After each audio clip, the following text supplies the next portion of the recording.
Yogesh train की general bogie में birth seat पर सोया हुआ था। गाड़ी रुक कर वापस चली तो अचानक उसकी नज़र अपनी तलाकशुदा पत्नी रागिनी पर पड़ी। पता नहीं कब वह उसके सामने वाली सीट पर आकर बैठ गई थी। 6 साल बाद जब वह उसे देख रहा था, बहुत कमज़ोर हो गई थी। उसने पुरानी और सस्ती सी साड़ी बांध रखी थी। न माथे पर बिंदी थी, न गले में मंगलसूत्र। तो क्या अभी तक उसने दूसरा विवाह नहीं किया? क्या वह अभी तक मेरी तरह अकेली ही है? योगेश ऐसा सोच ही रहा था कि रागिनी ने उसकी तरफ देख लिया। नज़रें मिली तो योगेश दूसरी तरफ देखने लगा। फिर पता नहीं योगेश के दिमाग में क्या आया कि वह बर्थ सीट से नीचे उतर आया और रागिनी के पास बैठे लड़के को कहा कि वह ऊपर वाली सीट पर चला जाए। लड़का मान गया। तब योगेश रागिनी के पास बैठ गया। बैठते ही योगेश बोला, कैसी हो रागिनी? रागिनी ने नज़र न मिलाकर दूर खिड़की के पार देखते हुए कहा, अच्छी हूँ, और आप? योगेश बोला, मैं भी ठीक हूँ, कानपुर जा रहा हूँ। त्योहार होने के कारण रिजर्वेशन सीट नहीं मिली, सभी बुक थी, इस कारण मजबूरन जनरल बोगी में घुसना पड़ा। तुम कहाँ जा रही हो? वह बोली, मैं भी कानपुर ही जा रही हूँ। आजकल माँ बड़े भैया के वहाँ रह रही है और उनकी तबीयत ठीक नहीं है। काफ़ी देर दोनों चुप रहे। फिर योगेश बोला, एक बात पूछूं रागिनी? रागिनी ने आंखों से ही कहा, पूछो क्या?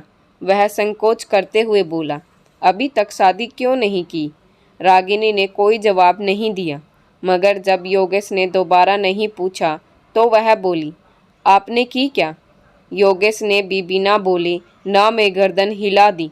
वह थोड़ा सा मुस्कुराई तो योगेश ने महसूस किया कि वह आंखों से बहने वाले आंसुओं को समेटने की कोशिश कर रही है।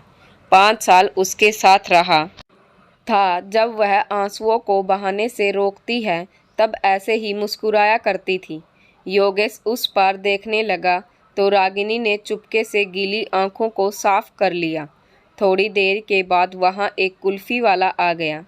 मैंने कुल्फ़ी वाले की तरफ देखकर रागिनी की तरफ देखा। फिर वह सहज होकर बोली, एक शर्त पर खाऊंगी। योगेश बोला, क्या शर्त है? वह बोली, पैसे मैं दूंगी। योगेश कुछ नहीं बोला, मगर रागिनी ने 2 कुल्फ़ियाँ खरीद ली और एक योगेश को देकर बोली, अब मैं भी कमाने लगी हूँ। 6,000 रुपये महीने के मिलते हैं, एक प्राइवेट स्कूल में पढ़ाती हूँ। योगेश कुल्फ़ी खाते हुए बोला, तलाक के समय कोर्ट के आदेश पर मैं 30 लाख रुपए तुम्हें दे रहा था ना? अगर ले लेती तो अपना स्कूल खोल लेती, मगर तुम बहुत ज़्यादा स्वाभिमानी हो, जबकि इस ज़माने में पैसे के बिना कुछ नहीं होता। वह हंस कर बोली, अगर ले लेती तो अपने ज़मीर को क्या जवाब देती? यह ज़मीर तो हर रोज़ मुझसे कहता, जिसे छोड़ आई है उसी के सहारे पल रही है। योगेश बोला, तुम बहुत अच्छी हो, बहुत मासूम हो। यह एहसास तुमसे तलाक लेने के बाद मुझे हुआ। तुम यकीन नहीं करोगी, मैं अब बहुत बदल गया हूँ। पीना बिल्कुल छोड़ दिया है, गुस्सा बिल्कुल नहीं करता अब मैं, किसी को नीचा दिखाने की कोशिश भी नहीं करता। जो तुम्हें बुरा लगता था ना, वह सब बुरी आदतें मैंने छोड़ दी हैं। वह उदास होकर बोली, अब क्या फ़ायदा? जब मैं मना किया करती थी तब आपने मेरी एक नहीं सुनी। आपके कारण मैं हमेशा टेंशन में रहती थी। इसी कारण मेरे 2 बार गर्भपात हुई हो गया, वरना आज मेरे भी 2 बच्चे होते। एक 8 साल का हो जाता तो दूसरा 6 साल का हो गया होता। कहकर वह रो पड़ी। बच्चों की बात चली तो योगेश की आंखों में भी पानी दिखने लगा, मगर वह पुरुष था, आंसुओं को पलकों तक पहुंचने से पहले ही पी गया। बोला, कभी कभी लगता है मैं बहुत बड़ा आदमी हूँ। मैंने कभी किसी रिश्ते की कदर नहीं की, उसी की सज़ा झेल रहा हूँ। अब बिल्कुल अकेला हो गया हूँ। अब माँ भी नहीं रही। माँ के न रहने पर रागिनी को बहुत दुख हुआ। वह बोली, भली चंगी छोड़ कर आई थी माँ जी, कैसे चली गई? योगेश इस बार भावुकतावश आंसुओं को नहीं रोक पाया। बोला, वह तुम्हें हर दिन याद करती थी, मुझे कहती थी बहू को वापस ले आओ, मगर मैं कैसे समझाता कि तलाक के बाद बहुएं वापस घर नहीं आती। फिर दोनों के बीच चुप्पी छा गई। कानपुर आ गया था, स्टेशन आने वाला था। योगेश बोला, वापस कब जाओगी? रागिनी बोली, आज रात यहाँ रुकूंगी, कल सुबह की ट्रेन से वापस जाऊंगी। फिर वह खड़ी हो गई। योगेश भी खड़ा हो गया। बोला, कितने बजे वाली ट्रेन से जाओगी? रागिनी बोली, हम गरीब लोग हैं, रिजर्वेशन नहीं करवा पाते, जर्नल डिब्बे में सफ़र करते हैं, इसलिए जो भी ट्रेन मिलती है टिकट लेकर चढ़ जाते हैं। इतना कहकर वह नीचे उतर गई।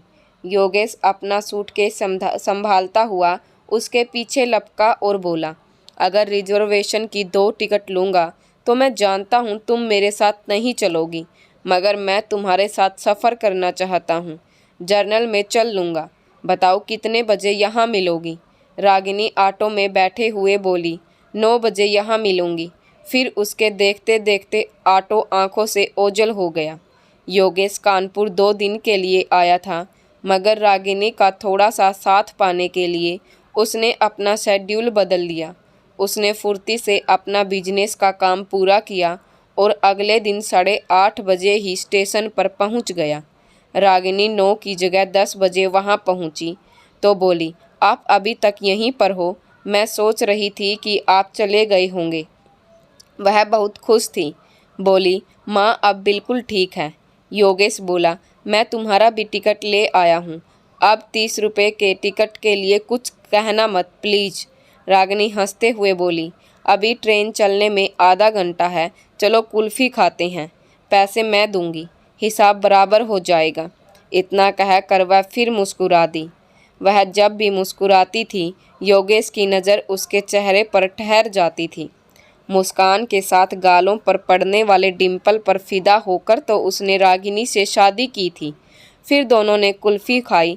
कुछ देर बाद ट्रेन आ गई और फिर एक और सफ़र शुरू हो गया, मगर इस बार सफ़र में कुछ खास था। योगेश कुछ कहने के लिए तिलमिला रहा था, मगर डर भी रहा था कि वह मना तो नहीं कर देगी। योगेश ने नोटिस किया कि रागिनी बड़े भाई के घर से नई साड़ी बांध कर आई थी। वह बहुत सुंदर लग रही थी। खिड़की से आ रही ठंडी हवा के झोंके से रागिनी के ललाट पर लटकी बालों की एक लड़ी झूम उठती थी। उसे देखकर योगेश के दिल में एक हुक उठती थी कि यह सुंदर औरत कभी मेरी जिंदगी थी, मगर मैं इसे संभाल कर नहीं रख पाया। योगेश की मनोस्थिति से अनजान रागिनी बोली, क्या हुआ? आप गुमसुम से क्यों हो? दोस्त बनकर ही सही, कुछ बात तो कर लो। योगेश बोला, मुझे दोस्ती नहीं चाहिए। रागिनी को झटका सा लगा। बोली, फिर क्यों मेरे साथ सफ़र करने के लिए उतावले थे आप? योगेश बोला, मुझे तू चाहिए हमेशा के लिए, जन्मों जन्मों के लिए, मेरे साथ हंसने के लिए, मेरे साथ रोने के लिए। वह इतनी जल्दी में बोला कि रागिनी उसके मुंह की ओर देखते ही रह गई। आगे बोला, मैं गलत था, तुम्हारी कदर नहीं कर पाया, मगर तुम्हारे जाने के बाद मुझे मेरी गलतियों का एहसास हो गया है, मुझे माफ़ कर दो। यह कहकर वह रो पड़ा। रागिनी चुप हो गई, बस उसके चेहरे की तरफ देखे जा रही थी। योगेश उसके दोनों हाथ पकड़कर बोला, माफ़ कर दे यार, मैं वादा करता हूँ अब कभी भी तुम्हारी आंसुओं की वजह नहीं बनूंगा। तू जो कहेगी वही करूँगा, प्लीज़ लौट आ। रागिनी ने माथे पर से थोड़ी सी साड़ी पीछे सरकाई और बोली, इधर देखिए ज़रा। योगेश ने देखा, रागिनी ने मांग भर रखी थी। वह बोली, मैं जानती थी आप यही सब करोगे। मैं कल ही सोच लिया था कि अब अकेले चलने के दिन ख़त्म हो गए हैं। मेरा हम सफ़र लौट आया है, अब आगे का सफ़र उसी के साथ तय करना है।